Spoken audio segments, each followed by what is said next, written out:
old self-defense. If I keep running, this is going to look really bad." "I understand that, sir, but it could lead to negative press for Vitae Life Solutions. I cannot allow that. I have to get ahead of this, Elroy." Then, my hand spasmed and slammed the receiver into the nightstand, breaking it. "What the hell, Elroy?"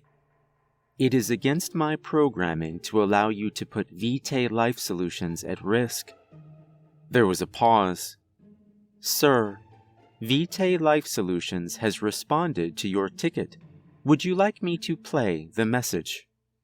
I alternated between wanting to smash Elroy and curiosity. I decided I could always smash him after the message played. "Yeah, sure. Play the message." A deep, charismatic voice played over the digital assistant's speakers.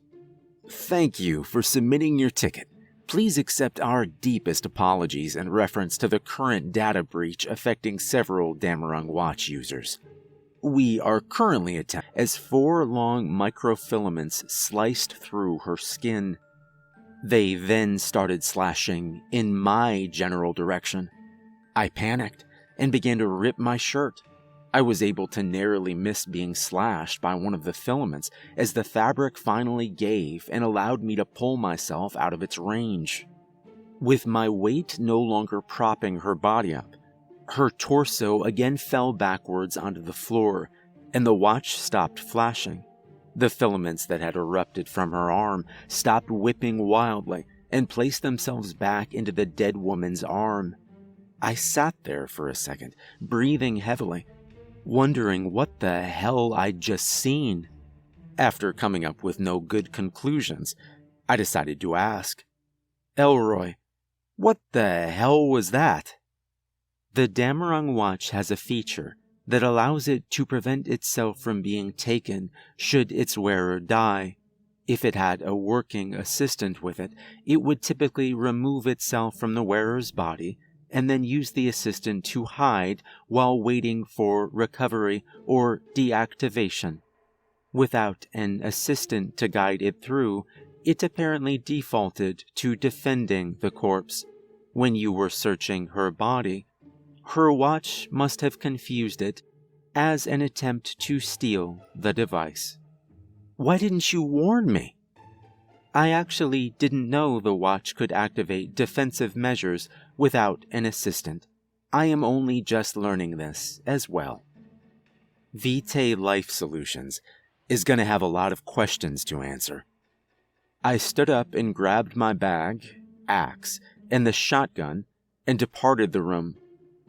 "I don't think that extra $100 is going to cover all this," I said, to no one in particular, as I headed to my car. Life for me is a series of violent encounters at this point. I thought to myself as I loaded the double-barreled shotgun and placed it into the passenger seat. This was a calculated risk for me. If I got pulled over on my way to the meetup, I was going to go to jail for this. But if I was accosted by another psychopathic driver, this could save my life.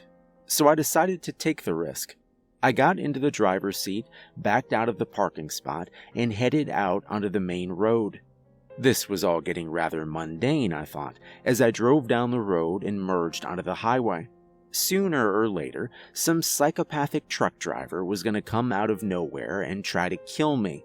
Maybe I would make it to my location safely, but at the last second, some deranged helicopter pilot would ram his blades into my vehicle. These felt like the thoughts that I would normally have during an anxiety attack, but instead of making me anxious, they just made me bored. It seemed boring to have these thoughts. I couldn't account for the unknown. I could just react. Hopefully whatever reaction I came up with would be the right one, and if it wasn't, I probably wouldn't have to worry about it for very long. "Hey, so Elroy, any of the malfunctioning units coming our way?" "It would not appear so, sir, but at this point I believe most malfunctioning Dammerung Watch users have had their GPS disabled." "Of course they have," I said, rolling my eyes. "Well, Let me know if you get any Bluetooth pings from other watches. I continued to drive across the flat highway at the speed limit. I was trying very hard to not get pulled over. Despite my best efforts, though, blue and red lights began flashing in my rearview mirror about 5 miles from my destination. Elroy's chime went off over the car's stereo system. A Damarung watch is nearby. The signal is very corrupt. Oh, great. A state trooper with a corrupted device. That's perfect. I pulled the vehicle over and watched as the officer behind me did a phenomenally bad job of parking along the side of the road. Now a series of weird circumstances made me aware this might not be an actual cop. First was how he turned off the flashing lights on the top of his cop car. Second, he didn't use the dome light to illuminate his way towards my vehicle. The third didn't come until after I saw the officer at my window. This man was like 18 years young, in an ill-fitting, blood-stained police uniform. Sleeves dangling past his hands, the duty belt sloppily hung to one side, and his pants sagged like some sort of fashion statement from 25 years ago. I actually laughed as I rolled down the window. "How can I help you, officer?" I said, choking back my laughter. "I need you to step out of the vehicle," said the young officer. Have I done something wrong? I instantly regretted humoring this conversation as I noticed cockroaches begin to crawl out from under the ill-fitting collar of the uniform. As he reached down to the duty belt, more cockroaches fell out of his sleeves. I unlatched my car door and kicked it open, sending the most pubescent policeman to the ground. Most cops know how to stand in such a way to prevent this, furthering my suspicion he was not an officer. I ran over, gave him a hearty kick in the ribs before pulling him towards the other side of my car. I then went over to my passenger door and took out my axe. "All right, kid, you probably want to stay very still," I said.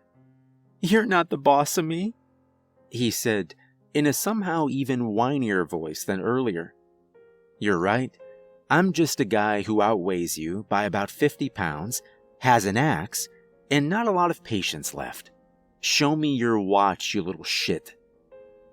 He hesitantly rolled up his sleeve and displayed his Damarung watch. The skin around it seemed severely infected, and the blood vessels seemed to be bulging and inflamed. It looked almost like the watch was causing sepsis. "Your digital assistant, kid. Where is it?" I shouted, ribbing him with the head of the axe. "In the police car," he said in pain. I walked back to my car and deposited the axe, pulled out my shotgun, and trained it on the young man. Fair enough.